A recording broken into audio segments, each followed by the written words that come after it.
समृद्ध नेपाललाई सार्थक बनाउन कृषिको व्यावसायीकरण र औद्योगिकीकरण, समग्र कृषि क्षेत्रका गतिविधिहरू, कृषिको व्यावसायीकरणको पथमा आउने समस्या चुनौतीहरूको उजागर गर्दै कृषिका सम्भावना र अवसरहरूको खोजीमा कटिबद्ध कृषि किसान र विज्ञ संघको सवाल जवाब कार्यक्रम कृषि सवाल।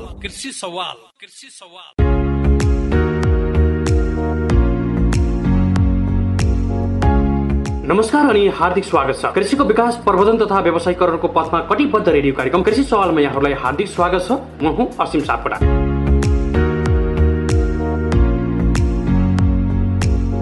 कार्यक्रम कृषि सवाल एग्रो टाइम्स मिडिया नेटवर्कले उत्पादन गर्ने गर्दछ। कार्यक्रम कृषि सवाल काठमाडौँ उपत्यकामा बीजे एफएम 94.9 मेगाहर्ज र हर्पल एफएम 90.9 मेगाहर्जबाट पनि सुन्दै हुनुहुन्छ। कार्यक्रम कृषि सवाल उपत्यका बाहिर गलेङ एफएम 92.2 मेगाहर्ज गलेङ स्याङ्जा गलेङमै रहेको जनकल्याण एफएम 106.5 मेगाहर्ज बटुवा स्याङ्जा र सामुदायिक रेडियो चापाकोट 91.6 मेगाहर्ज स्याङ्जाबाट पनि सुन्दै हुनुहुन्छ। यसैगरी कार्यक्रम कृषि सवाल रेडियो कालीगण्डकी 88.4 मेगाहर्ज गुल्मी, सामुदायिक radio Arghakhanchi FM 105.8 megahertz Arghakhanchi, radio Rasuwa 102.1 megahertz Rasuwa, Neelkantha FM 98.5 megahertz Dhading, radio Melamchi 107.2 megahertz Sindhupalchok, radio Sailung 92.7 megahertz Dolakha, radio Samarthya 92.1 megahertz Kawasoti Nawalpur, Daunne FM 103.4 megahertz Bardaghat Nawalparasi, radio Kaski 96.5 megahertz Pokhara Kaski, radio Doti 98.5 megahertz Doti, radio Dolpa 101.4 megahertz Dolpa, Chaugat FM 103.6 megahertz Baitadi, यसैगरी बैतडीमा रहेको रेडियो बैतडी 95.4 मेगाहर्ज, रेडियो नयाँ नेपाल 104.5 मेगाहर्ज दार्चुला र रेडियो पाल्पा 97.1 मेगाहर्ज रामपुर पाल्पाबाट पनि सुन्दै हुनुहुन्छ।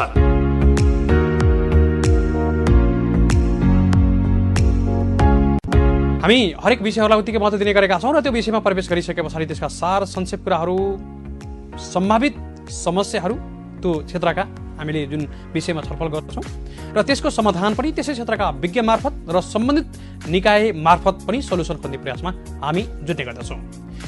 धेरै किसानहरूको कृषि कर्जासँग सम्बन्धित विषय आएको छ। हामीले यसको लागि सहजीकरणको लागि अफियरबाटै पनि सोल्युसन खोज्ने प्रयासमा हामी पक्कै पनि जुटेका छौँ र हामी केही दिन पछाडि वाणिज्य ब्याङ्क अन्तर्गत सरकारी ब्याङ्क, कृषि विकास ब्याङ्क, राष्ट्रिय वाणिज्य ब्याङ्क, नेपाल बैङ्क लगायतका कुनै ब्याङ्कबाट एकजना हामी कृषि कर्जा प्रमुखलाई हामी स्टुडियोमै ल्याएर चाहिँ यहाँहरूका समस्याहरूलाई सोल्युसन खोज्ने प्रयासमा हामी पक्कै पनि जोड्छौँ। हुन त हामीले यो विषयलाई अरू बेला पनि उठाइ पनि राखेका छौँ। नेपाल राष्ट्र बैङ्कसँग पनि हामी प्रत्यक्ष रूपमा जोडिएर चाहिँ नेपाल राष्ट्र बैङ्कबाट चाहिँ हरेक बैङ्कहरूले चाहिँ कृषिमा लगानी गर्नै पर्ने भन्ने खालको मापदण्ड पनि छ। यद्यपि लगानी पनि भइराखेको छ, यद्यपि धेरै किसानहरूको गुनासो पनि आइराखेको छ। यो प्रोसेसिङ प्रक्रियाका कुराहरू पनि आउँछन् र यसलाई सहजीकरण गर्नको लागि पनि बैङ्कहरूले कस्तो भूमिका खेल्न सक्छन् भन्ने खालको सन्देश पनि हामीले केही दिन पछाडि यहाँहरूलाई प्रभाव गरेछौँ। यो जानकारी पनि यहाँहरूलाई गराउन चाहन्छु यही मौकामा। र आज चाहिँ हामी सबैले मनन गर्नुपर्ने, हामी सबैले बुझ्नुपर्ने विषयलाई अलिकति हाम्रो स्वास्थ्यसँग जोड्ने विषय सँगसँगै चाहिँ व्यावसायिकतातर्फ पनि हामी जान सक्ने विषयलाई हामीले सँगै जोड्ने प्रयास गरेका छौँ। हुन त पछिल्लो समयमा आयुर्वेद उपचार पद्धतिको खोजी हुन थालेको छ, लोकप्रिय पद्धतिको रूपमा चाहिँ विकसित भएको छ, प्रवर्धन भएको छ र व्यावसायिक रूपमा पनि आयुर्वेदको चर्चा हुन थालेको छ पछिल्लो समयमा चाहिँ। र आयुर्वेद उपचार पद्धतिमा प्रयोग हुने औषधिहरू चाहिँ हाम्रै यिनै जडीबुटीहरू हुन् र यिनै जडीबुटीहरूको पनि उचित प्रयोग, उचित चाहिँ सदुपयोग गर्न सके खण्डमा चाहिँ हामीले स्वास्थ्य लाभ मात्र होइन धेरै कुराहरू प्राप्त गर्न सक्छौँ। त्यहाँ समृद्धि लुकेको छ। सँगसँगै चाहिँ हामीले व्यावसायिक रूपमा पनि जडीबुटी खेतीलाई प्रवर्धन गऱ्यौँ भने चाहिँ लाभ त छँदै नै छ, हाम्रो स्वास्थ्य पनि छँदै नै छ र हामीले हाम्रा चिजहरूलाई, हाम्रा जडीबुटीहरूलाई पनि प्रयोग गर्ने, उपभोग गर्ने बानी बसाल्नुपर्छ भन्ने खालको सन्देश दिनको लागि पनि आजको हामीले यो विषयलाई आयुर्वेद विशेष बनाउने प्रयास पनि गरेका छौँ। सँगसँगै हाम्रो स्वास्थ्यलाई कसरी बचाउने भन्ने कुरा त छँदै नै छ। आज हामीसँग यसकै जानकार व्यक्ति, आयुर्वेदिक चिकित्सक तथा आयुर्वेदिक विज्ञ हुनुहुन्छ, आयुर् हेल्थ केयरमा समेत आबद्ध हुनुहुन्छ डाक्टर चन्द्रवडी शाह। हामीले उहाँलाई स्टुडियोमा निम्ति पनि सकेका छौँ। हामीले धेरै कुराहरू गर्छौँ। हाम्रो स्वास्थ्य बिग्रेको अवस्था अवश्य हो र यसलाई कसरी सुधार्ने भन्ने कुराको पनि महत्त्वपूर्ण विषय आजको श्रृङ्खलामा रहनेछ। हामी ढिला नगरी उहाँलाई स्वागत गर्छौँ। हामी यति बेला भने डाक्टर चन्द्रवडी शाहज्यूलाई हामी स्वागत गर्छौँ। डाक्टर शाह नमस्कार, यहाँलाई स्वागत छ। धन्यवाद। आराम हुनुहुन्छ? एकदम आराम छ। अहिले व्यस्तता केमा छ यहाँको? दैनिकी व्यस्तता। हामीले ठ्याक्कै माघे सङ्क्रान्ति विशेषमा यहाँसँग जोडिएका पनि थियौँ। हजुर। डाक्टर शाह, जस्तो विश्वमा एउटा तथ्याङ्क छ, यो रियालिटी पनि छ, यहाँलाई पनि थाहा छ यो विषय, हाम्रा धेरै किसानहरूलाई सबैलाई थाहा छ। हामीले अहिले जस्तो हेर्दै हुनुहुन्छ विश्वमा खाना नपाएर भन्दा खाना नजानेर मृत्यु हुनेको सङ्ख्या बढेको अवस्था छ। यो अवस्था चाहिँ नेपालीहरूमा पनि बढेको पाउँछौँ। कतिपय अवस्थामा चाहिँ बाध्यता हुन सक्छ, कतिपय अवस्थामा चाहिँ नजानेर पनि हुनसक्छ। यस्तो तपाईँको अब के Reality कन्डिसन हो? छ भने छ भने तपाईँको खानमा चाहिँ नजानेर पहिला चाहिँ खान नपाएर मृत्यु धेरै हुन्थ्यो। अहिले चाहिँ खान नपाएर हाम्रो नेपालको कन्टेक्स्टमा खान नपाएर मृत्यु हुनेको सङ्ख्या चाहिँ मानौ यो कोभिडको बेलामा चाहिँ केही हदसम्म थियो होइन, तर खान नपाएरै मृत्यु हुनेको सङ्ख्या चाहिँ होला 1% वा 2% होला होइन, त्यो एक्ज्याक्ट तथ्याङ्क त म दिन सक्दिनँ। तर खानलाई चाहिँ खानकै इम्ब्यालेन्स गरेर विभिन्न रोग लगाएर चाहिँ मृत्यु हुनेको सङ्ख्या चाहिँ अत्याधिक नै छ। पक्कै पनि यहाँले पनि स्वीकार्नु एकदम 100% हो त्यो, कटु सत्य हो त्यो। जस्तो अहिले पछिल्लो समयमा विषाक्त खानपान, अत्याधिक मात्रामा विषादीको प्रयोग, रसायनहरूको प्रयोगले गर्दा पनि एउटा कारण चाहिँ हुनसक्छ। अन्य कारण चाहिँ के हुनसक्छ हामी रोगी छौँ यो पुस्ता चाहिँ? होइन यस्तो छ, यो विषाक्त खानपानको सँगसँगै यस्तो छ कि हाम्रो लाइफस्टाइल नै ठिक छैन। एक नम्बरमा हामी सबै सहरिया भयौँ। हिजोको दिनमा हामीले के गर्थ्यौँ, गाउँमा हाम्रो बाजे बराजुहरूले गाउँमा खेती किसानी गर्दाखेरि त्यहाँ, किनभने हाम्रो यो देशमा जुनसुकै लेभलको मान्छे भए पनि उहाँको पुस्ता हेर्नुहोस् पक्कै पनि कृषक हो, मेरो पुस्ता पनि कृषक हो। त्यस्तै हाम्रो यसमा त दुई मत नै छैन, हामी सबै कृषक नै हो। तर कृषक भइसकेपछि कृषकको लागि गर्नुपर्ने काम हामीले गरेका छैनौँ, हामी सक्दैनौँ। हामी अहिले सहर केन्द्रित बसाइ भयो, हामी चाहिँ सोखिन भयौँ, हामीले चाहिँ गर्नुपर्ने काम पनि गरेनौँ, हाम्रो यो विलासिताको कारणले गर्दा रोगी भयौँ भन्न खोज्नु भयो यहाँले। हो, विलासिता हो, हाम्रो विलासिता हो। जस्तै युरोपियन कन्ट्रीहरूमा साइक्लिङ गर्छन्, हामी के गर्छौँ यहाँ साइक्लिङ। अहिले त अब गाउँ गाउँमा गाडी जान्छ, बस जान्छ, मोटरसाइकल जान्छ, हामी साइक्लिङ छोड्यौँ नि त। हिजोको दिनमा हामीले साइक्लिङलाई जोड दिएका थियौँ नि हो। अहिले तर युरोपियन कन्ट्रीहरूमा अहिले पनि साइक्लिङलाई जोड दिन्छ। हामीलाई चाहिँ यहाँ ट्रेडमिल चाहियो, ट्रेडमिल किन्नलाई पैसा हुनेले त किन्छ, गरिबले त किन्न सक्दैन। त्यसले गर्दाखेरि अनि त्यसपछि होटलमा खानपान जुन हुन्छ, जस्तै कि अब यो जङ्क फुड्स भनौँ, यो जङ्क फुड्सले पनि तपाईँको एकदमै रोग लगाउने मुख्य कारण हो नि। जङ्क फुड जति पनि प्याकेट फुड हुन्छ नि, त्यो भनेको त रोगको जननी हो क्या, रोगको जननी, रोग उत्पन्न गराउने जननी जङ्क फुड्स। अर्को चाहिँ स्वादका लागि प्रयोग गरिएका विभिन्न खालका, बाँच्नका लागि खाने कि खानाका लागि बाँच्ने? अहिलेको पुस्ता भनेको खानाका लागि बाँच्ने हो, बाँच्नका लागि खाने होइन। हामी बाँच्नका लागि खाने हो भने हामीले बाँच्नको लागि, जस्तै कि अहिले के अरे नेचुरल चिज खाने, बोइल्ड खाने भन्छन् नि, हामीले बाँच्नको लागि खाने हो भने त हामीले तपाईँको हेल्दी चिज खाउँ न। हामी बाँच्नको लागि खाने हो भने, अनहेल्दी चिज खायो भने त हामी स्वादको लागि बाँच्ने हो नि त। जब स्वादको लागि बाँचेपछि त अनहेल्दी चिज अभियसली अनहेल्दी। जस्तो डाक्टर साहब एउटा प्रसङ्ग सार्छु, कुनै पनि ठाउँमा चाहिँ आफूले बाल्यकालमा अथवा सानैदेखि प्रयोग गरेका चिजहरू जुन रैथाने अथवा लोकल चिजहरू चाहिँ स्थानीय रूपमा जीवनभर नै त्यही चिज नै सेवन गर्न पायो भने उसको आयु एकदमै लामो हुन्छ अथवा ऊ चाहिँ स्वस्थकर हुन्छ भन्ने कुरा त रहन्छ नै, यो रियालिटी पनि हो। यद्यपि यो त सम्भव छैन नै। यद्यपि हामीले अब बिगारेको स्वास्थ्यलाई चाहिँ कसरी परिपूर्ति गर्न सकिन्छ? आयुर्वेदले चाहिँ के गर्छ यसमा चाहिँ? यस्तो बिगारिसकेपछि हेर्नुहोस्, जब सुरुमा बिगार्यो होइन, बिगारिसकेपछि सुधार्नलाई त धेरै नै गाह्रो हुन्छ, समय लाग्छ नै होइन, अभियसली समय लाग्छ। र यो कुरा चाहिँ अब यो अहिलेको मोडर्न मेडिसिनमा चाहिँ के भन्छ, हामीले आयुर्वेदले के भन्छ एउटा चिज भने तपाईँको मेन कुनै पनि रोगको उपचार गर्दाखेरि एक नम्बरमा के भन्छ भने निदान परिवर्जन भन्छ। निदान परिवर्जन भनेको रोग लगाउने कारण है, रोग लगाउने कारणलाई त्याग्नु पर्यो। डाक्टर साहब मैले अलिकति रोकेँ, अरू विषय त छन्, धेरै कुराहरू छन् यहाँसँग कुराकानी गर्नुपर्ने, र हामी आयुर्वेद उपचार पद्धति र कुनै आयुर्वेदका जडीबुटीहरूको चाहिँ महत्त्व, फाइदा र हामीले घरेसी रूपमा पनि प्रयोग गर्न सकिने आधार चाहिँ के छन् भन्ने कुरा अलिक पछाडि पनि जाउँला। यानि मलाई अफियरमा भन्नुभएको थियो इसङ्गोलको बारेमा चाहिँ अलिकति जानकारी दिन्छु भन्नुभएको थियो, इसङ्गोलको बारेमा अलिकति जानकारी यस्तो छ। यो इसफगोल भनेको चाहिँ यो चाहिँ के हो भने हाम्रो नेपालमा चाहिँ यसको अहिलेसम्म खेती छैन। यदि व्यावसायिक रूपमा गर्न चाहने हो भने यसबाट मनग्गे आम्दानी पनि गर्न सकिन्छ। यो चाहिँ तपाईँको भारतमा खेती हुन्छ अत्यधिक मात्रामा। यो चाहिँ भारतको हरियाणा, गुजरात, राजस्थान, उत्तर प्रदेश, सर्टेन एरिया बिहारमा पनि हुन्छ है। र यसको खेती गर्ने हो भने कृषकहरूलाई मनग्गे आम्दानी पनि हुन्छ, बुझ्नुभयो। यो चाहिँ के हो भने यसको खाने भनेको भुस हो। हेर्नुहोस्, जस्तै हामीले गहुँ, यसको मतलब एज गहुँकै सिजनमा यो छ छर्ने हो, गहुँकै सिजनमा छर्ने हो। यसको उत्पादन पनि तपाईँको लगभग 1 हेक्टर भनौँ, 1 हेक्टर भन्नाले लगभग 1.5 बिघा जति जग्गा हुन्छ र 1.5 बिघा जतिमा 4-5 केजी बिउ चाहिन्छ है। र यसको उत्पादन भनेको 14 देखि 18 क्विन्टल हुन्छ। फेरि त्यति क्षेत्रफलमा त्यति क्षेत्रफलमा त्यति क्षेत्र जस्तै 1.5 बिघा जग्गा भनौँ, 1 हेक्टर जग्गामा 4 देखि 5 किलो इसबगोल बिउ छर्ने हो भने तपाईँको 14 देखि 18 क्विन्टलसम्म यसको उत्पादन हुन्छ, बिउको उन्नतता हेरेर है, क्वालिटी हेरेर। र यदि यसको व्यावसायिक रूपले खेती गर्ने हो भने यसको नेपालमा बहुतै खपत छ। नेपालमा जो जति पनि सहरिया जीवनशैली छ र यो जति पनि पेट सम्बन्धी समस्या है, पेटमा कसैलाई धेरै पखला लाग्ने समस्या हुन्छ, कसैलाई तपाईँको दिशा कब्जियत हुने समस्या हुन्छ, यो दुइटैमा यसले राम्रो रोल प्ले गर्छ, एकदम राम्रो भूमिका निर्वाह गरेको छ। अहिलेसम्म नेपालमा जति पनि युजर हुनुहुन्छ इसबगोलको त्यो टोटल हामीले खानुहुन्छ उहाँहरूले, त्यो टोटल नेपालमा एउटा पनि उत्पादन हुँदैन, सबै बाहिरबाट आयातित हो।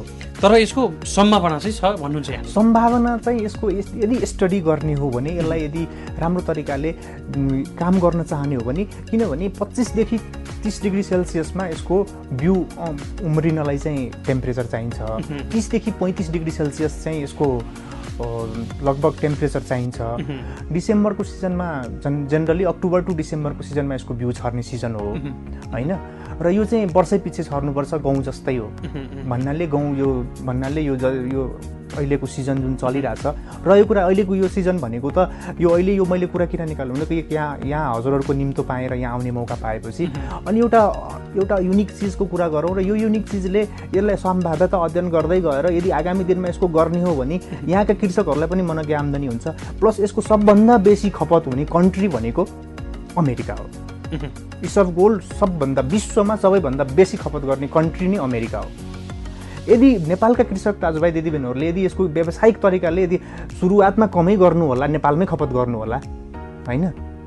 रह्यो कुरा यसलाई फेरि खानलाई के पनि गर्नु पर्दैन, यसको भुस निकाल्ने हो। भुसलाई तपाईँको बिहा र भुसलाई अलग गरेर बिहा खेतीको लागि राख्ने, बिहा बिक्री पनि गर्न पायो होइन, बिहा पनि खान मिल्यो होइन।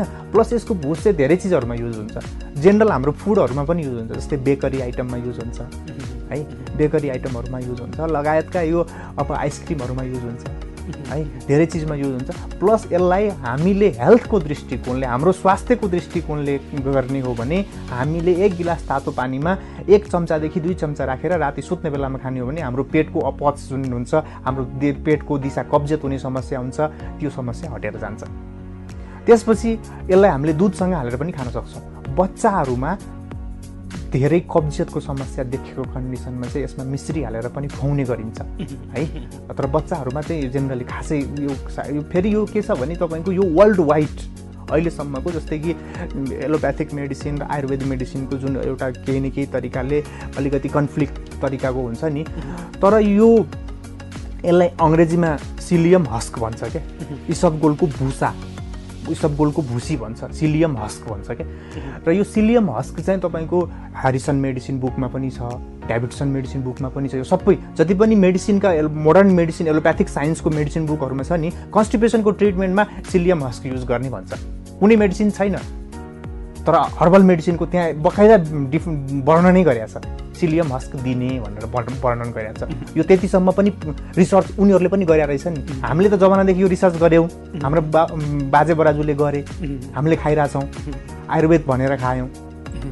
तर यसको चाहिँ तपाईँको यदि सम्भावित रूपले यदि खेतीपाती गर्ने हो भने व्यावसायिक सम्भावना चाहिँ छ। सम्भावना चाहिँ मैले देखेको छु। डाक्टर साहब, एकदम निकै महत्त्वपूर्ण विषय। यो विषयमा हामी आज धेरै कुरा गर्ने छैनौँ। हामी कुनै श्रृङ्खलामा चाहिँ यसको रिपोर्टसहित यसका सर्वे गरेर अलिकति हामीले तयारी साथ यो विषयलाई ल्याउनेछौँ र यहाँले यो विषयलाई पक्कै पनि कन्जुसै गर्नुहुने छैन यसको लागि, प्रचार प्रसारको लागि र हामीलाई थप जानकारी दिनको लागि यो विषयलाई हामीले अर्को श्रृङ्खलामा छलफल गर्ला।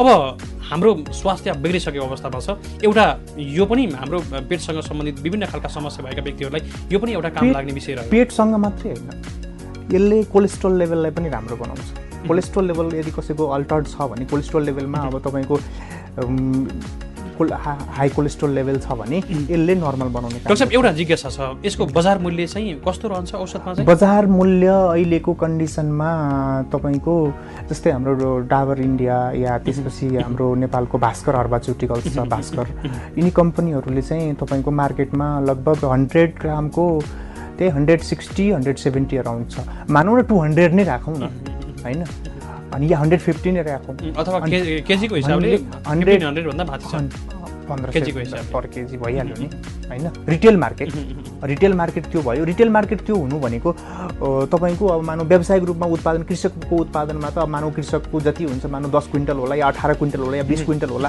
त्यो कोही एकजनाले किन्दाखेरि चाहिँ त्यो उसलाई मूल्य कम आउला, किनभने उसले कुनै उद्योगले खरिद गर्ला या कुनै उसले गर्दाखेरि कम आउला, तर चाहिँ यसको बजारको खुद्रा मूल्य जस्तो उत्पादन लागतको हिसाबले पनि त्यति त पर्दैन, नाफै हुन्छ किसानलाई त। नाफै नै, यसको लागि फेरि पानी सिँचाइ एकदम न्यून चाहिन्छ, पानी चाहिँदैन सिँचाइ, किनभने यसलाई चाहिँ गर्मी र एकदम सुक्खा चाउ र यस सिजन पनि सुक्खा हो र यो कुरा चाहिँ यो ओसिलो ठाउँ हुनु हुँदैन फेरि। अनि फेरि एउटा कुरा के छ भने यसको बेनिफिट भनेको चाहिँ यो पानी नचाहिने र यो चाहिँ यो जुन एउटा बियाबाट जुन हुन्छ नि त्यो पुरै यस्तो फैलिने के हाँगा फैलिने, जस्तै कि हाँगा फैलिन्छ नि हो त्यस्तो हाँगा फैलिन्छ के। ठिक छ डाक्टर साहब, यो सम्भाव्यताको हिसाबले पनि हामी यो विषयलाई खोज्छौँ र अलिकति बृहत जानकारी सहित अर्को श्रृङ्खलामा हामी यो नै विषयमा हामी छलफल गरौँला। हुन्छ एकदम। डाक्टर साहब अब अरू विषय पनि छन् हामीसँग। हामी जडीबुटीका निकै धनी छौँ, हामीले प्रयोग पनि गरेका छौँ। हाम्रा बुबा हजुरबुवाहरूले त यसकै प्रयोगले नै जीवन धान्नु भएको थियो र उहाँहरूको आयु पनि निकै लामो पनि थियो। आज त्यो अवस्था रहेन। हामीले आयुर्वेदलाई निकै टाढा अथवा चाहिँ अलिकति आयुर्वेदलाई टाढाको झारबुटीको रूपमा हामीले लियौँ, तर आज त्यो अवस्था पनि रहेन, किनकि आयुर्वेदले धेरै समस्या भएका व्यक्तिहरूको उपचार गरेर फेरि नवजीवन दिने काम पनि गरिराखेका छ। यो पनि हामीले देखिराखेका छौँ प्रत्यक्ष रूपमा धेरै ठाउँहरूमा। अहिलेको आयुर्वेदलाई तत्काल कसरी लिनुहुन्छ यहाँले? हेर्नुहोस्, अहिलेको आयुर्वेदमा पनि धेरै चिजको कमी नै छ आयुर्वेदमा होइन, तर पनि अहिले पछिल्ला समयभन्दा आयुर्वेदमा धेरै उपलब्धि हुँदै आएको छ। किनभने आयुर्वेदमा तपाईँको सरकारी तर्फबाट पनि, इभन स्वास्थ्य मन्त्रालयतिरबाट पनि, त्यसपछि हाम्रो गैर सरकारी तर्फबाट पनि, यो चाहे तपाईँको यो निजी क्षेत्रबाट पनि यसको किन व्यावसायिक रूपमा विकास हुँदै गयो भने अब निजी औषधि उत्पादन कम्पनीहरू थुप्रै छन् अहिले नेपालमा। खपत गर्ने मान्छे नभएसम्म कहाँबाट उत्पादक बन्छ? जबसम्म नेपालमा खपत गर्ने मान्छे भए तब न बिस्तारै बन्दै गए। खपत भइराखेको छ र प्रचार प्रसार पनि भइराखेको छ, पछिल्लो समय अलि बढी छ, एकदम राम्रो भएको छ अहिले। र त्यसपछि हाम्रो आम दाजुभाइ दिदीबहिनी पनि एकदम सचेत हुनुहुन्छ क्या आयुर्वेदको सेवन गर्नलाई। किन सचेत हुनुहुन्छ भने उहाँहरूले आयुर्वेद चाहिँ खोजी नै राख्नुहुन्छ, खोजेर होइन म सबभन्दा पहिला आयुर्वेद चिकित्सा पद्धति अपनाउँछु, त्यसपछि भएन भने मात्रै म आधुनिक चिकित्सा पद्धति अपनाउँछु। हो, तर कुनै पनि चिकित्सा पद्धति सिङ्गल एकमा चाहिँ 100% सक्सेस हुँदैन। त्यो चाहिँ म भन्छु। फेरि किन भन्छु भने यो जस्तै एलोप्याथिकले नै सबै काम गर्छ भन्ने पनि हुँदैन, आयुर्वेदले पनि सबै काम गर्छ भन्ने हुँदैन। सबै चिकित्सा पद्धतिको आफ्नो आफ्नो ठाउँमा महत्त्वपूर्ण भूमिका रहन्छ। सबै चिकित्सा पद्धतिले आफ्नो ठाउँमा रोल प्ले गरेको हुन्छ। तर आयुर्वेदले चाहिँ मानव जीवन, आयुर्वेद चिकित्सा पद्धति भनेको एउटा मानव जीवनको रक्षार्थ बनेको चिकित्सा पद्धति हो। यो एउटा अहिले तपाईँको साउथ इन्डियन मुभी पनि आएको छ आयुर्वेद सम्बन्धी एउटा, यो चाहिँ भारते भनेर चाहिँ एउटा साउथ इन्डियन मुभी पनि आएको छ। त्यो त्यसमा चाहिँ के भन्छ भने आयुर्वेद चिकित्सा पद्धति चाहिँ यो हाम्रो आम मानिसको रक्षा गर्नको लागि आएको चिकित्सा पद्धति हो भनेर चाहिँ त्यहाँ चाहिँ उ गरेको छ। बुझ्नुभयो नि? त्यही भएर यो चाहिँ हाम्रो आम मानवलाई चाहिँ रक्षा गर्नकै लागि आएको हो। त्यही भएर यसलाई चाहिँ हामीले इग्नोर गर्नै हुँदैन। इभन तपाईँको यो कोभिडकै बेलामा पनि हाम्रो थापाखाली प्रसुति गृहको सिनियर त्यहाँको मेडिकल सुपरिन्टेन्डेन्टले पनि आयुर्वेद मेडिसिन खानुभयो कोभिडकै बेलामा। डाक्टर साहब, अब यहाँ पनि लामो समयदेखि आयुर्वेदकै क्षेत्रमा हुनुहुन्छ, यहाँको पढाइ पनि आयुर्वेद नै र अहिले सेवारत पनि हुनुहुन्छ, विभिन्न ठाउँहरूमा सेवा पनि दिइराख्नु भएको छ। यसै गरी यो प्राइभेट सेक्टरको आयुर्वेद हेल्थ केयरको पनि यहाँ आयुर्वेद चिकित्सक हुनुहुन्छ र सरकारी तहहरूको पनि सेवा दिइराख्नु भएको छ। हजुर, अहिले आयुर्वेद नै उपचार गर्ने भनेर आउनेहरूको सङ्ख्या बढेको छ। एकदमै आयुर्वेद यस्तो छ, आयुर्वेदकै उपचार चाहिन्छ नै भन्ने चाहिँ सेवा लिनेको बढ्नुको कारण चाहिँ के हो भने एक त यो अहिलेको मिडिया पनि हो, एक किसिमले मिडियाले पनि महत्त्वपूर्ण रोल प्ले गरेको छ। त्यसपछि चाहिँ आफैमा कन्सियस छन् कि अहिलेका जनता कन्सियस हुनुहुन्छ। जस्तै तपाईँले भन्नुभयो नि रोग लगाउन पनि माहिर र रोग लागिसकेपछि चाहिँ अब कसरी बस्ने त्यसमा पनि माहिर हुनुहुन्छ। त्यो रोग लागिसक्यो अब कसरी बस्ने, अब अहिले चाहिँ विभिन्न किसिमका तपाईँको योगा गर्ने, मानौ अहिले तपाईँको अस्ति माघे गते हाम्रो राष्ट्रिय योग दिवस पनि मनायौँ है। यो राष्ट्रिय योग दिवस बल्ल छैठौँ वर्ष न मनायौँ हामीले। र यो राष्ट्रिय योग दिवस चाहिँ किन के लागि आयो त? यो चाहिँ हाम्रो रोग लगायो अब यसलाई सन्चो गर्नु पऱ्यो भनेर राष्ट्रिय योग दिवस आयो है। र योगको उत्पत्ति आज भएको होइन नि त, योगको उत्पत्ति त तपाईँको महर्षि पतञ्जलिले गर्नुभएको। भनेपछि अहिले खोजी हुन थालेको छ, अप्सन धेरै छन् र आयुर्वेदको पनि यो अहिले चाहिँ के बलियो अप्सनमा आयुर्वेद पर्छ भन्ने खालको यहाँको निष्कर्ष रह्यो। एउटा चिज के छ भने तपाईँको जब तपाईँलाई प्यास लाग्छ तब तपाईँले पानी खोज्नुहुन्छ। प्यास नलागुन्जेलसम्म पानी खोज्नुहुन्छ? खोज्नुहुन्न हो। जब मान्छेलाई कुनै चिजको खाँचो महसुस भयो नि अब तब चाहिँ खोज्न थाल्यो। अहिले चाहिँ मान्छेले आयुर्वेद खोज्नुको कारण चाहिँ होइन अब यो नभई हुँदैन भनेपछि त्यसलाई खोज्ने हो कि त्यो भएर अहिले यो खोजी नीति बढेको हो आयुर्वेदको। डाक्टर साहब अब धेरै छन् हामीसँग विषयहरू, अलिकति हामीले आयुर्वेदको रूपमा हामीले जडीबुटीको रूपमा चाहिँ यस्ता चिजहरू छन् जसले धेरै फाइदा हुन्छ र हामीले अप्रत्यक्ष रूपमा चाहिँ हामीले प्रशोधन नगरिकन पनि प्रयोग पनि गरिरहेका छौँ। यस्ता केही जडीबुटीको नाम लिनुहोस् न जसको व्यावसायिक सम्भावना पनि नेपालमा प्रचुर मात्रामा छ। प्रचुर मात्रामा अब हेर्नुहोस् यहाँ त हाम्रो जडीबुटीको जङ्गलै जङ्गल छ। हामी जडीबुटी हाम्रो यहाँ नेपालमा भएका जडीबुटी त असाध्यै नै छन् होइन। त्यसमा चाहिँ अब कतिपय जडीबुटीहरू प्रतिबन्धित पनि छन् है, कतिपय प्रतिबन्धित छैनन्। रहेको कुरा अब प्रशोधन नगरिकन, जस्तै कि हामीले एउटा कुरा भन्नुहुन्छ भने प्रशोधनको कुरा गर्दाखेरि हामीले यदि भात खान्छौँ भने त्यो धान उब्जेपछि त्यसलाई पनि हामीले प्रशोधन गर्नुपर्छ, एक प्रकारले गर्नु पर्यो नि, त्यो प्रशोधन त हो नि। यदि हामीले गहुँ नै खान्छौँ भने, पिठो खान्छौँ गहुँको भने त्यसलाई पनि हामीले एक तवरको प्रशोधन गर्नुपर्छ। मकै खाँदाखेरि हामीले एक तवरको प्रशोधन गर्नुपर्छ हो। त्यस्तो तवरको प्रशोधन हरेक इच एन्ड एभ्री हरेक किसिमको जडीबुटीको गर्नै पर्छ, अनिवार्य रूपले गरिया पनि छ, गरिनै पर्छ, अनिवार्य नै गर्न पर्छ। रहेको कुरा एउटा चाहिँ के छ भने जडीबुटी सम्बन्धीमा चाहिँ क्वालिटी कन्ट्रोलको लागि चाहिँ अलिकति चाहिँ समस्या चाहिँ छ। किनभने जडीबुटीको जस्तै कि औषधिको लागि क्वालिटी कन्ट्रोल छ, जस्तो एउटा क्वालिटी भयो अर्को मात्रा पनि हुनसक्छ होइन। क्वालिटी कन्ट्रोलको कुरा मैले अर्को सेन्समा गरेको छु। कस्तो क्वालिटी कन्ट्रोल भने जस्तै तपाईँ एकजना किसान र तपाईँले एउटा जडीबुटी घरमा उत्पादन गर्नुभयो, तपाईँले उत्पादन गरेको जडीबुटी चाहिँ तपाईँले त्यसलाई कसरी सुरक्षित बनाएर राख्ने त, त्यसको क्वालिटी मेन्टेन कसरी गर्ने, त्यसको आयु कसरी, त्यसमा चाहिने चिज रहिरहने चिज तत्त्वहरूलाई चाहिँ त्यसलाई कसरी बचाएर राख्ने, त्यसको क्वालिटी कन्ट्रोलको कुरा गरेको मैले। त्यसको लागि चाहिँ अलिकति त्यति राम्रोसँग अहिलेसम्म नेपालमा चाहिँ भइसकेको छैन। जस्तै कि हाम्रो जङ्गलमा चिराइतो लगायतका थुप्रै जडीबुटी हुन्छन्, त्यत्तिकै उखेल्यो, सुकायो, बोरामा हाल्यो, लिएर आयो, बजारमा बेच्यो, गयो, औषधि उद्योगले खरिद्यो, बेच्यो, पिस्यो, त्यो तरिकाले पनि आइरहेको हुन्छन्। कतिपयले क्वालिटी कन्ट्रोल गरेर ल्याउँछ। अब हामीले अत्यधिक मात्रामा प्रयोग गरेको, प्रशोधन नगरेर पनि प्रयोग गरेको अमला र प्रशोधनबाट पनि धेरै औषधिहरूमा प्रयोग भइराखेको र खपत पनि भइराखेको चिज, तर भने जस्तो प्रयोगमा त आइराखेको छैन, भने जस्तो व्यवसायीकरण हुन सकेको अवस्था त छैन। यद्यपि अमला पर्याप्त मात्रामा प्रयोग चाहिँ भइरहेको छ। अलिकति अमलाको विशेषता र जानकारी दिनुहोस् न। अब अमला चाहिँ घरमा सब प्रयोग नगर्ने बिरलै होला होइन, बिरलै होइन। अमलाको अचार बनाएर खाने कि त्यत्तिकै चपाएर खाने कि होइन, रुखबाट टप्प टिप्यो खायो होइन। अब यसमा चाहिँ नबुझेको पक्कै कोही पनि एकदम 1%ले मात्रै नबुझेको भए बेग्लै कुरा, नत्र 100%ले नै सबै कुरा बुझ्नु भएकै छ। अमलामा पाउने, अमला मुख्य स्रोत भिटामिन सीको स्रोत हो हेर्नुहोस् है।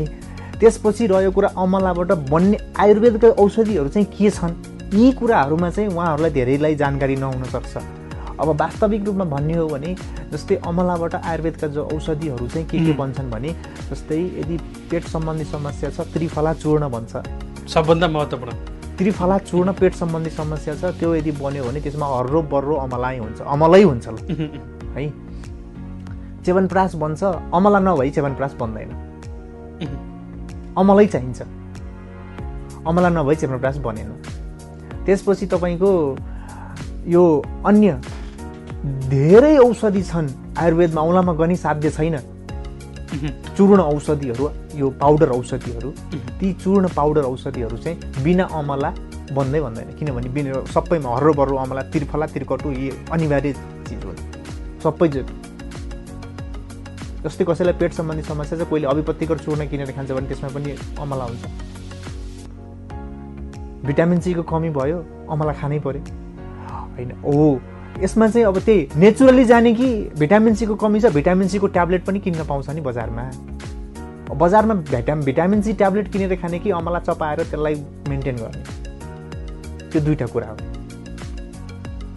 एउटा प्रयोग भइराखेको कुरा यहाँले भनिराख्नु भएको छ, अर्को चाहिँ सम्भावनाको हिसाबले व्यवसायीकरण पनि त आवश्यकता देखियो। व्यवसायीकरणको लागि कुरा गर्ने हो भने अमला हाम्रो नेपालमा यदि उत्पादन गर्ने हो भने अहिले बजारमा हाम्रो नपुग्छ अमला, किनभने जति तपाईँको एउटा नेपालमा च्यवनप्रास उत्पादन गर्ने कम्पनी डाबर नेपाल सबभन्दा लार्ज क्वान्टिटीमा, त्यसपछि अरू च्यवनप्रास उत्पादन गर्ने कम्पनी गोर्खा र सगरमाथा अब चाहिँ त्यसपछिका कम्पनी नेपालमा लोकल हाम्रो नेपालको प्रोडक्सनमा कुनै कम्पनी मैले त्यस्तो प्रत्यक्ष रूपमा देखेको छैन। र यदि च्यवनप्रास उत्पादन गर्ने हो भने मानव इन्डियाबाट पनि आयातित च्यवनप्रास त बजारमा बिक्री त हुन्छ, भइराखेकै छ। यदि हाम्रो नेपालमा आफ्नै उन्नत जातको यदि उत्पादन गरेर यदि यही व्यावसायिक तरिकाले उत्पादन गर्ने हो र त्यसलाई राम्रो गुणस्तरीय तरिकाले बिक्री वितरण गर्ने हो भने हामीलाई त किन आयात गर्नु पर्यो, किन हाम्रो पैसा किन बाहिर पठाउने, हाम्रो पैसा पनि बाहिर पठाउनु परेन। रह्यो कुरा हामीले त्यही चिज सस्तोमा किन्न पायौँ, मानौँ सपोज यदि हामीले उताबाट ल्याउँदाखेरि जति जे भए पनि ढुवानी त लाग्ने नै भयो एक नम्बरमा। दोस्रो नम्बरमा हामीलाई केही न केही ट्याक्स त लाग्छ, भन्सार त लाग्छ। औषधिको प्रयोजनको लागि हो भने भन्सार लाग्दैन, औषधि प्रयोजन बाहेक त हामीले त भ्याट त लाग्छ, गभर्मेन्टले राजस्व त लिन्छ। त्यो राजस्व आखिर हामीले गभर्मेन्टले त तिर्दैन, त्यो प्रोडक्ट हामीले किन्यो भने हामीले नै तिर्ने हो, त्यसबाट पनि मर्काबाट त बच्यो नि। त्यसले गर्दाखेरि त यदि उत्पादन गर्ने हो भने हामीलाई नै फाइदा छ। जस्तो डाक्टर साहब यहाँले चाहिँ जति उत्पादन भए पनि अमलाको चाहिँ सदाबहार बजार छ भन्ने खालको निष्कर्ष निकाल्नुहुन्छ। 12 महिना यदि कसैले जस्तै 12 मासै फल्ने यदि कसैले अमला उत्पादन गर्छ भने 12 मासै, जस्तै सपोज च्यवनप्रासको के हुन्छ भने जुन सिजनमा अमला भयो त्यो सिजनमा बनायो, पकायो, राख्यो र त्यसलाई फेरि यो एक लटको बनाइसकेपछि त्यसैलाई नै त्यसलाई कुलिङ गरेर फ्रिजमा राखिराखेको हुन्छ, त्यसैलाई युज गर्ने हुन्छ है। तर के हुन्छ भने यदि 12 मास तपाईँले ताजा चिज पाइयो भने यो अमलाको चाहिँ 12 मास नयाँ नयाँ तरिकाले नयाँ च्यवनप्रास बन्ने हो नि त, ताजा बन्ने हो नि त। अरू चिजमा त कुटेर हाल्ने हुन्छ, सुकाएरै हाल्नु पर्ने भयो। त्रिफला बनाउँदा सुकाउनु पर्यो, अभिपत्तिकर बनाउँदा सुकाउनु पर्यो, अरू थुप्रै औषधि जुनै बनाउँदा पनि सुकाउनु पर्यो, चूर्ण हाल्नु पर्यो। इभन अब तपाईँको अमलाको जुसकै कुरा गरौँ, अमलाको जुस तपाईँको के अरे एक समयमा हाम्रो पतञ्जली आयुर्वेद जुन हाम्रो रामदेव बाबाले जुन बनाएको छ नि, त्यो अमलाको जुस नेपालमा खपत, त्यो भनेको पानी, जुसको अमलाकै पानी त हो नि, त्यसलाई त्यसमा प्रिजर्भेटिभ हालेर त्यो जुस बनायो, त्यसको समथिङ डेट हुन्छ, त्यसलाई बजारमा बजारीकरण भयो। र त्यही यदि हाम्रो नेपालमै व्यावसायिक रूपले यदि कृषकले उत्पादन गर्नुहुन्छ भने त्यो अमला हामीले यहाँ त्योभन्दा क्वालिटीको चिज पनि पायौँ। किसान दाजुभाइ दिदीबहिनीहरूले त किन्नै परेन नि, किन किनेर खाने? मानौँ घरको अमला बजारमा बेच्ने अनि बजारको अमलाको जुस किनेर किन खाने? घरकै अमला खायो भएन, दिनकै एउटा दाना अमला खाएर पुगेन, रोग त लागेन नि। अमलाले त रसायन पनि भन्छ, अमला त रसायन, तर यसले असर चाहिँ गर्दैन, साइड गर्दैन। अरू केमा परेको हुन्छ? अलिकति च्यवनप्रासको यहाँले भन्नुभयो, अरू धेरैमै परेको हुन्छ, अरू केही नाम दिनुहोस् न। च्यवनप्रास अरू त थुप्रै छन्, तपाईँको लवण भास्कर चूर्ण, जति पनि आयुर्वेदको हर्रो बर्रो अमला चाहिँ अमलाले हामीले, तर मुख्य रूपले जस्तै कि बजारमा सबैले चिनेका नाम के, जस्तै कि अरू नाम मात्रै लिएर त अरू सबैले सुनेका त छैनन् नि। त्रिफला भनेपछि 99% नेपाली दाजुभाइ दिदीबहिनीहरूलाई थाहा छ, च्यवनप्रास भनेपछि 100%लाई नै थाहा छ है। तर च्यवनप्रासमा मुख्य द्रव्य मात्रै हो अमला, अरू त त्यसमा थुप्रै जडीबुटी छन्, बुझ्नुभयो नि। त्यो थुप्रै जडीबुटी मिसाएन भने त्यो चिज बन्दै बनेन। तर त्यो बन्नलाई चाहिँ मुख्य द्रव्य अमला नभई हुँदैन। यो स्याम्पू साबुनहरूमा पनि परेको हुन्छ है अत्याधिक मात्रामा। यो स्याम्पू साबुनहरूमा यो अमला तेल के तेल भन्छ नि त्यसको त केही मात्रामा हालेको हुन्छ, तेल पाक विधिअनुसार बनाउने तेल पाक विधिअनुरूप त्यो बनाउने हो। अब हामीले हुन त थोरै कुरा गरिराखेका छौँ, व्यावसायिक अमला खेतीको सम्भावना त देखियो नै यहाँको भनेअनुसार पनि, हामी आकलन गर्न सकिने कुरा पनि भयो र सदाबहार बजार छ भनेर यहाँले भनेको। सदाबहार बजार छ, तर अब सदाबहार बजारमा चाहिँ अब हाम्रो गाउँमा के किसान दाजुभाइहरूले के फिलिङ हुन्छ भने अब खोइ कहाँ हामी बेच्न जाने, के जाने, कसो जाने। त्यसको लागि चाहिँ के छ भने यो एक्ज्याक्ट रूपमा चाहिँ औषधि उद्योगहरूले खरिद गरिदिन्छन् एउटा। त्यसपछि यदि औषधि उद्योगहरूले खरिद गरिदिएनन् भने तपाईँ किन ब्याक हुँदै हुनुहुन्छ? तपाईँले उत्पादन गर्नुहोस्, आफैले त्यसलाई बजारीकरण गर्नुहोस्, त्यसलाई के गर्नुहोस्, सुकाउनुहोस्, त्यसलाई के अरे अमलालाई के गर्ने भने बोइल गरेर सुकाउने, बिहा निकालिदिने र त्यो सुकाइसकेपछि त्यसलाई बजारमा लगेर बेच्नु। त्यो तपाईँले सिङ्गल दाना टिप्नुहुन्छ लगेर बजारमा बेच्नुहुन्छ भने त बजारमा ओहो म लिन्न किनभने त्यसलाई त त्यो अहिलेको समयमा कसैसँग समय नै छ। सेभ द नेचर के, नेचरलाई हामीले बचायौँ भने नेचरले हामीलाई बचाउँछ। नेचरलाई हामीले जहिले पनि माया गर्नुपर्छ है। यो हामीले प्रकृतिमाथि हामीले अत्याचार धेरै गऱ्यौँ, प्रकृतिमाथि अब अत्याचार नगरौँ, प्रकृतिलाई बचाउँ। प्रकृतिलाई बचाउनलाई चाहिँ हामीले जडीबुटीको जगेर्ना गर्नै पर्यो, किनभने त्यो जडीबुटीले हामीलाई बचाउँछ।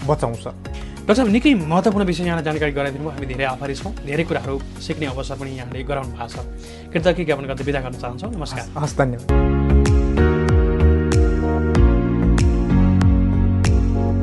यिनै विविध सामग्रीहरू सँगसँगै आजको लागि भने कृषि सवालको समय यति नै। कृषि क्षेत्रमा लाग्दै हुनुहुन्छ, लाग्ने सोच बनाउनु भएको छ अथवा कुनै पनि समस्या, जिज्ञासा, अनियोल गुनासाहरू छन् भने 985110979192 मा सम्पर्क गर्न सक्नुहुन्छ भन्दै आजको श्रृङ्खलाबाट कार्यक्रम कृषि सवालका सम्पूर्ण युनिट सहित असीम सापबाट पनि बिदा हुने अनुमति माग्छु। स्वदेशमै रहौँ, कृषि कर्म गरौँ। नमस्कार।